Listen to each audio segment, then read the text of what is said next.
안녕하세요. 사도 채널과 항상 함께하고 있는 변리사 박영롱입니다. 안녕하세요. 네, 저는 상표 업무를 주로 하고 있는 변리사인데요. 이제 상표 업무를 하다 보면 재미있는 소식들이 있죠. 그래서 여러분들이 요즘 관심이 많은 소식 중에 한 가지를 서로 나누고자 오늘 뭐 방송을 하게 되었습니다. 오늘은 이제 제가 어떤 소식을 전하냐? 김어준의 뉴스공장과 관련된 소식인데요. 여러분들이 이제 교통방송이라는 데서 김어준의 뉴스공장이라는 라디오 프로그램을 김어준이라는 분이 오래 진행했다라는 것을 알고 있으신 분들이 꽤 있으실 겁니다. 그런데 이분이 이제 작년까지 오랜 기간 김어준의 뉴스공장을 TBS라는 플랫폼을 통해서 진행을 했었는데요. 최근에 이제 그만두시고 독자적으로 김어준의 뉴스공장 겸손은 힘들다라는 채널로 유튜브 채널을 개설하셔가지고 뭐 소식에 따르면 6일 만에 구독자가 100만 명이 넘어서고 며칠 동안 슈퍼챗이 전 세계 1위였다 이런 소식들이 전해지고 있습니다. 김어준에 대한 여러 가지 호불호나 이런 것들은 차치하고 저는 이제 상표적인 관점에서 어떻게 저희가 이 사안을 바라볼 수 있나 말씀을 드리고자 합니다. 자, 김어준의 뉴스공장은 김어준이라는 이름이 들어갔죠. 그래서 이거 김어준 거 아니야? 라고 쉽게 생각하실 수 있는 것을 저도 잘 알고 있습니다. 그런데 처음부터 말씀드리는데 만약에 저희가 저명한 사람의 성명이 들어간 여러 가지 채널들이 있죠. 라디오 채널이건 TV 채널이건 유튜브 채널이건 여러 가지 방식들이 있는데 그 중에 여러분들이 다 아실 만한 채널을 말해보면 김어준의 뉴스공장도 있지만 유열의 스케치북이라든지 윤도현의 러브레터 같은 시리즈죠. 이소라의 프로포즈 이런 것도 있고 또 무한도전이라는 프로그램도 10년이 넘게 진행된 MBC의 장수 예능 프로그램이었지만 실제로 이제 유재석의 프로그램이라는 인식이 강하죠. 물론 MBC의 프로그램이기도 합니다. 그래서 김어준의 뉴스 공장이라는 이러한 상표나 프로그램 제목과 관련해서 어떠한 법적 이슈가 있는지 한번 논의를 해보겠는데 극단적인 좀 예를 들어보면 유희열 씨가 이제 작년에 이제 개인적인 사정으로 방송을 이제 하차하셨습니다. 유희열 스케치북을 하차하셨는데 만약에 그런 상황이 아니고 KBS에서 유희열 스케치북을 진행했는데 갑자기 이제 MBC에서 러브콜이 온 거죠. 예를 들면 그래서 유희열님께서 이제 MBC에서 내가 똑같이 유희열의 스케치북이라는 방송 제목으로 음악 프로그램을 하고 싶다라고 했을 때 유희열이 하던 프로그램이니까 유열이 그대로 MBC에 가서 해도 아무런 법적 이슈가 없는가? 라고 생각해 보시면, 뭔가 그러면 안 될 것 같은데 라는 생각이 드실 수 있습니다. 그래서 지금 김어준의 뉴스공장도 마찬가지 사안이거든요. 그래서 김어준 님이 TBS 그 라디오 프로그램의 흥행 내지 인기에 많은 지분을 가지고 있으신 걸로 저도 알고 있습니다만 그렇다고 해서 과연 김어준이라는 개인이나 아니면 김어준이 세운 회사가 독자적으로 김어준의 뉴스공장이라는 프로그램 제명을 쓰면서 방송을 진행하는 것이 아무런 법적 문제가 없는 것인가? 또 그리고 김어준의 뉴스공장이라는 상표를 특허청에 실제로 김어준님께서 출원을 하셨는데 여기서 말하는 출원은 특허청에 이제 등록을 신청하는 것을 출원이라고 합니다. 그래서 이렇게 진행을 하셨는데 과연 김어준의 뉴스공장이라는 상표가 김어준님이 출원을 했으니까 등록이 될 수 있을 것인가? 이런 것들을 한번 말씀드리고자 합니다. 생각해보면 김어준의 뉴스공장이라는 예전에 TBS에서 진행하던 서울교통방송이죠. 교통방송에서 진행하던 그 프로그램은 김어준님의 지분이 굉장히 큰 방송이었던 것으로 저도 전해 들었습니다. 저도 많이 들어보진 않았습니다만 김어준이 없으면 김어준의 뉴스공장이 의미가 없을 정도로 김어준님의 영향력이 굉장히 컸던 이제 라디오 방송으로 알고 있고 청취율이 계속 1위였던 라디오 프로그램을 알고 있는데 그럼 그렇다고 해서 유명한 사람이 방송이나 라디오 프로그램 진행하면 거기에 따른 뭔가 명칭이나 상표와 관련된 모든 권리가 그 유명인 자체한테 귀속이 되는 것인가? 아니면 그분 역시 TBS라는 매체를 통해서 방송을 하는 것이고 라디오 프로그램을 진행하는 과정에서 여러 제작 주체의 투자와 노력이 들어가기 때문에 또 김어준 님이라는 분도 실제로 TBS에서 월급을 받으면서 일하신 분이었죠. 그러니까 그러한 것들 때문에 김어준의 뉴스공장이라는 어떤 특정 채널의 명칭이 김어준이라는 개인이 아니라 TBS라는 재단법인에 귀속되어서 김어준조차도 마음대로 사용하지 못하는 것인가를 고민해 볼 필요가 있습니다. 그렇죠? 이 부분이 핵심인 것 같습니다. 제가 느끼기에는 이 부분에 관해서 공감을 못 하시는 분들이 많이 있으실 거라 생각합니다. 근데 아까 처음에 말씀드렸던 것처럼 유희열의 스케치북이란 제명이 유희열의 이름이 들어갔다고 해서 KBS에서 갑자기 유희열님이 MBC와 계약을 한 다음에 마음대로 MBC에서 유희열의 스케치북 음악 프로그램을 진행하면 KBS의 뭔가 권리를 침해한다고 볼 수도 있잖아요.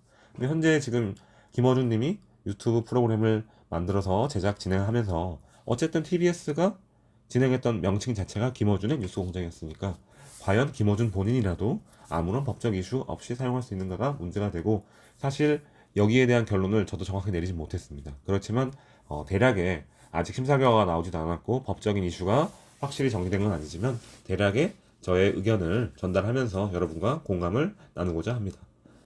자, 실제로 어떤 일이 있었냐? 2020년 12월 31일에 지금으로부터 한 2년 정도 전이죠.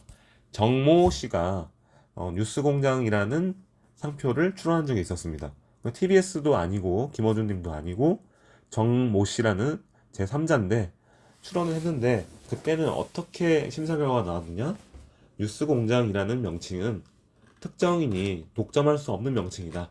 그래서 거절을 한다. 이런 심사 결과가 나왔는데, 조금 자세하게 말씀드리면 뉴스 공장 중에 뉴스는 일반인에게 잘 알려지지 아니한 새로운 소식을 의미하고, 그 다음에 공장은 지정 상품의 판매 장소의 의미 등으로 흔히 사용되니까 상표로서 기능을 하지 못하니까 아무나 사용할 수 있는 것이지, 특정인이 상표권으로 등록을 받은 다음에 다른 사람의 사용을 막을 수는 없다. 이런 취지입니다. 그래서 이런 취지인데, 근데 뉴스 공장 말고 예를 들어서 여러분이 문방구에 갔어요. 문방구에 갔는데 지우개 공장이라는 단어만 써 있습니다. 그러면 여러분들은 어떤 생각을 하실까요? 어? 이 지우개는 어디 회사 제품이야를 지우개를 돌려가면서 찾아보실 거예요. 왜 그러냐면 지우개 공장이라는 단어는 특정 기업을 나타낸다라는 느낌이 안 들거든요. 그러니까 예를 들어서 양말이다.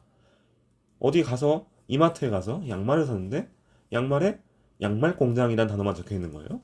그런데 그러면 어떤 생각을 하죠? 이 양말은 어디 브랜드 거지? 어디 회사에서 만들었지? 이런 걸 양말을 돌려가면서 찾아본단 말이죠. 그 얘기는 뭐죠? 양말 공장이나 지우개 공장이라는 단어는, 그렇죠? 특정 회사를 나타내는 그런 상표로서 기능을 못 한다는 거죠. 그러니까 우리의 특허청의 심사 결과는 뉴스 공장이라는 단어 자체는, 그렇죠? 뉴스 서비스 업이라든지 보도 서비스업 아니면 뭐 인터넷 전송업 이런 거 관련해서 특정인의 출처를 표시하는 것으로 인식이 되지 않고, 일반적인, 그렇죠, 일반인들의 자유 사용이 필요한 그런 단어에 해당하니까 특정인만이 독점할 수는 없고 상표권 등록을 허락하지 않겠다. 그래서 아무나 써라 라고 심사 결과를 낸 것입니다. 그런데 TBS 측에서 2022년 6월 측에 TBS 뉴스공장이라는 상표를 출원합니다. 그래서 2022년 10월 달에 등록까지 됩니다. 그래서 TBS 뉴스공장이라는 상표는 현재 재단법인 서울특별시 미디어재단 TBS인데 우리가 아는 서울교통방송 TBS죠. 거기서 상표권을 가지고 있습니다. 그래서 TBS 측에서는 김어준의 뉴스공장 자체를 상표 출원한 적은 없고요. TBS 뉴스공장이라는 상표를 출원했는데 아까 뉴스공장이라는 단어 자체는 상표 등록이 안 된다면서, 그럼 TBS 뉴스공장은 어떻게 받았느냐? 아, 여기는 뉴스공장만 출원한 게 아니라 TBS라는 게 붙어있죠. 그러니까 이 뉴스의 출처가 TBS다라는 것을 상표에서 자체 드러내니까 TBS 뉴스공장은 등록이 가능했습니다. 그래서 지금 이제 과연 김어준의 뉴스공장이라는 상표가 김어준님이 2022년 10월달에 또 출원했는데, 그럼 과연 김어준의 뉴스공장 상표는 등록이 가능할 것인가가 일단 첨예한 문제가 있고요. 그 다음에 김어준의 뉴스공장 겸손은 힘들다라는 부제와 함께 쓰는 그런 판매는 아니죠. 뉴스 프로그램 내지 유튜브 채널의 제목이나 어쨌든 프로그램의 제목이 과연 TBS 측의 상표권을 침해하거나 TBS 측에 대한 부정 경쟁 행위가 되는 것인지, 이런 문제가 있습니다. 그래서 실제로 어떤 분이 고발을 하셨죠. 한번 보겠습니다. 뉴스공장 유튜브 개설했다라는 기사가 있고요. 그 다음에 김어준님이 상표법 위반으로 고발당했다라는 건데, 상표법 위반만은 아니고 상표법과 부정경쟁 방지법 위반 두 가지 사유로 고발을 당했습니다. 고발을 당했는데 고발을 하신 분은 이종배 서울시 의원이라는 분이고요. 그래서 유튜브에서 뉴스공장 등의 명칭을 사용하는 것은 상표권 침해이고 그 다음에 부정경쟁 행위에 해당한다라는 게 전체적인 취지로 보이는데, 이제 쉽게 생각해서 김어준 쓰는데 왜 문제야? 라고 생각하실 수 있고요. 그러한 관점이 일부는 타당한 면이 있습니다. 그런데 김어준님이 김어준을 처음 쓴 게 아니라 김어준의 뉴스공장이라는 풀네임 자체가 TBS에 굉장히 유명하고 핫했던, 얼마 전까지만 해도 핫했던 라디오 프로그램의 제목이었다는 게 문제인 거죠. 근데 TBS와 김어준은 같은 사람이 아니죠. 같은 법인과 같은 사람이 아니고 서로 다른 주체에 해당합니다. 법적으로는요. 그러면 자, 김어준이라는 분이 많은 월급을 받으면서 엄청난 인기를 누리면서 TBS에서 진행하던 김어준의 뉴스공장이라는 프로그램은 김어준 혼자서 만드신 게 아니고 TBS의 여러 주체들이 힘을 합쳐서 몇 년 동안 방송을 계속 해왔고요. TBS 자체도 그 방송의 내용들을 유튜브에 올려서 업로드를 했었단 말이에요. 그러면 자, 김어준의 뉴스공장이라는 그러한 프로그램 제명에 화체됐다고 표현하는데요. 축적된 아주 저명한 신용. 그 신용은 과연 김어준 것인가? TBS 것인가? 라를 먼저 확정할 필요가 있습니다. 그런데 우리 판례의 태도는 명확합니다. 아무리 김어준이라는 분이 중요한 역할을 했다고 하더라도 TBS가 제작하고 TBS가 방영하면서 자금을 투자하고 노력을 했죠. 그 노력의 주체는 TBS가 주가 된다고 봅니다. 그래서 김어준의 뉴스 공장이라는 그러한 프로그램의 제명에 화체된 그 신용, 아주 유명한 저명한 신용은 김어준의 것이 아니라 그렇죠? TBS의 것이라고 이제 볼 것입니다. 그래서 뭐 직접적인 판례가 있는 것은 아닙니다만 예를 들어서 예전에 이런 판례가 있었습니다. 진한 커피라는 편집 음반, 아주 유명한 편집 음반이 있었는데 이게 뭐냐면 예전에는 테이프나 CD를 사서 들었잖아요. 그러다 보면 보통은 이제 뭐 한 가수가 한 앨범을 내면 여러 곡을 담죠. 뭐 5곡도 담고 6곡도 담고 이러는데 만약에 10개의 타이틀곡을 한꺼번에 듣고 싶으면 방법이 어떤 방법이 있었죠? 10명의 가수의 10개의 타이틀곡이 담긴 음반을 각각 샀어야 됐죠. 근데 그러니까 돈이 너무 많이 들고 그렇죠? 아무리 팬이라도 그 가수의 모든 음악을 다 좋아하지는 않을 수도 있거든요. 그래서 어떤 사람이 이런 생각을 합니다. 아, 이제 각 타이틀곡들만 모아가지고 각 가수의 하나의 편집 음반을 내보자 하면서 그 편집 음반의 제목을 진한 커피라는 제명을 쓰면서 시리즈 음반을 출시하는 거죠. 그랬는데 그 음반이 대박이 난 겁니다. 그런데 그 음반의 제작 업체가 아닌 제3자가 진한 커피라는 상표를 출원해 등록받고 오히려 음반을 제작하는 업체한테 너 왜 내 상표권 침해하니? 라면서 상표권 침해를 역으로 주장하는 사안이 있었는데 이때 어떻게 된다?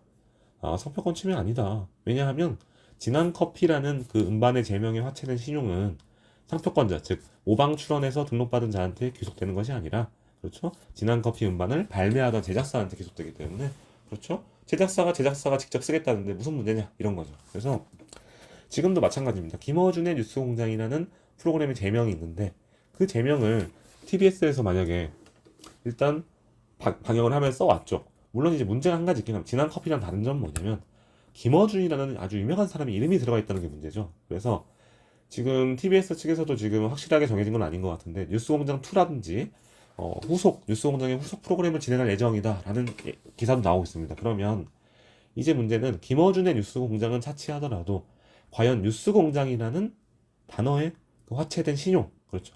이 신용은 누구한테 귀속되는 것인가? 이런 문제가 남아 있는데 이 부분은 명확하게 TBS 측에 귀속이 될 것이다라는 점을 말씀드릴 수 있고 아까 처음에 제가 정모 씨라는 사람이 2020년에 뉴스공장을 출원했는데 독점할 수 없는 상표다 해서 거절됐다고 하는데 상표법에 이런 게 있습니다. 네.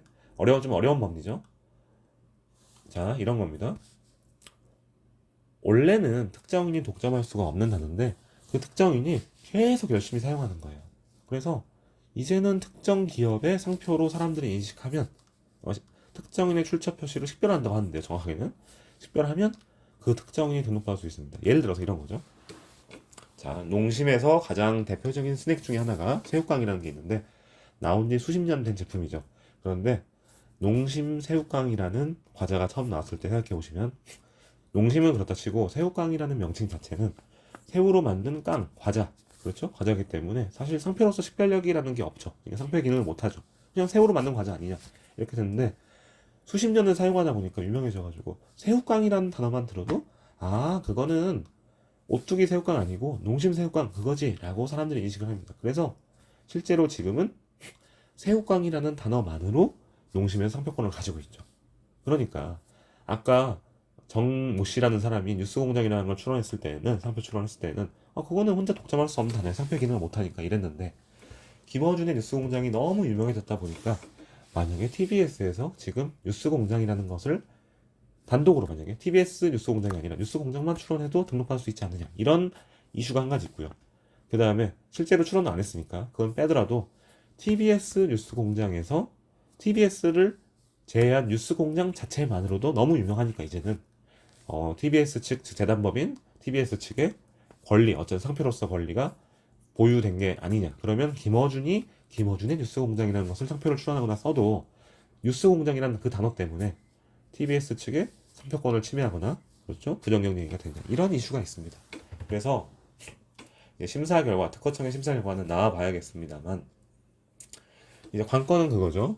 김어준의 뉴스공장을 상표 출원했는데 과연 TBS 뉴스공장 때문에 뉴스공장이라는 단어가 겹친다고 해서 동일하게 속해 있다고 해서 과연 상표 출원이 거절될 것인가 이게 첫 번째 이슈고요. 나머지 한 가지는 김어준의 뉴스공장을 쓰는데 TBS 뉴스공장에 그렇죠? 뉴스공장은 단어에 화체된 그렇죠? 신용 자체는 TBS 거니까 함부로 쓸 수가 없는데 함부로 쓰니까 그렇죠? 부정경쟁 행위에 해당하느냐 이런 이슈가 있는 겁니다. 그래서 두 가지 이유로 실제로 고발이 들어왔고요. 그렇죠? 그래서 이런 고발이 어떤 법적 조치로 이어질지 저도 유심히 지켜보고 있습니다. 그런데 제 개인적인 견해를 조심스럽게 말씀드리면 김어준의 뉴스공장이라는 상표 중에 하나는 기존에 출원했던 TBS 출원 등록받은 TBS 뉴스공장과 뭔가 겹치는 그러니까 동일 유사하다고 판단될 수 있는 상품이나 서비스가 있고요. 하나의 출원은 동일 유사하다고 판단되지 않을 또 상품 서비스가 있습니다. 그래서 일단 둘 중에 하나는 상대적으로 좀 등록이 될 가능성이 더 높다고 볼 수 있고요. 뉴스 보도업이라든지 이런 쪽에 출원된 것들은 TBS 측에서 직접 상표권을 가지고 있지는 않습니다. 그래서 인터넷 전송과 관련된 업이 아니라 뉴스 보도와 관련된 것들은 김어준의 뉴스공장 상표가 출원 공고라고 하는데 특허청에서 등록될 수 있다라고 판단할 여지가 아직도 있고요. 그런데 뉴스공장이라는 단어가 이제는 너무 유명하기 때문에 김어준이라고 해도 등록을 받을 수 없다고 해서 김어준님이 출원하신 상표 두 개가 모두 거절될 가능성도 있다. 그래서 현재 상표 출원과 관련해서는 두 개 다 등록될 수 있는 가능성도 물론 없진 않으나 하나가 거절되고 하나는 등록될 수 있는 가능성이 일부 있고 아니면 두 개 다 거절될 가능성도 있다 정도로 이제 심사 결과를 예측해 봅니다. 그리고 그거는 이제 상표 출원의 문제고요. 사용과 관련해서는 과연 김어준의 뉴스공장을 사용하는데 그래도 법적인 이슈가 있느냐와 관련해서 뉴스공장의 유명도, 그 단어의 유명도가 그리고 원래 TBS의 그 프로그램 제명은 김어준의 뉴스공장이 했죠. 물론 겸손은 힘들다라는 부제가 김어준님이 사용하는 프로그램에 붙어 있긴 합니다만 그래도 혹시 사람들이 TBS의 김어준의 뉴스공장과 헷갈려 하느냐 이런 이슈가 있죠. 헷갈리면 이제 부정경쟁 방지법에 위반될 소지가 있는데요. 그런 헷갈린다, 출처에 오인운동이 있다라고 표현하는데 그러한 혼동이 있으면 부정경쟁 행위에도 해당할 여지가 있다 정도로 정리를 하겠습니다. 아마 첨예한 법적 공방이 있을 수 있다라고 생각을 합니다. 그래서 결론을 명확하게 내지는 못하지만 이러한 이슈들을 여러분과 공감하면서 한번 토킹을 해봤습니다. 그래서 복잡한 이슈와 어려운 이슈가 섞여 있기 때문에 한 번쯤은 더 다루고 싶은데요. 일단 오늘은 이 정도로 가볍게 말씀을 드리면서 여러분들의 많은 의견 부탁드리고 한번 같이 고민해보는 시간을 가지겠습니다. 들어가시고요. 오늘도 좋은 하루 되세요. 안녕.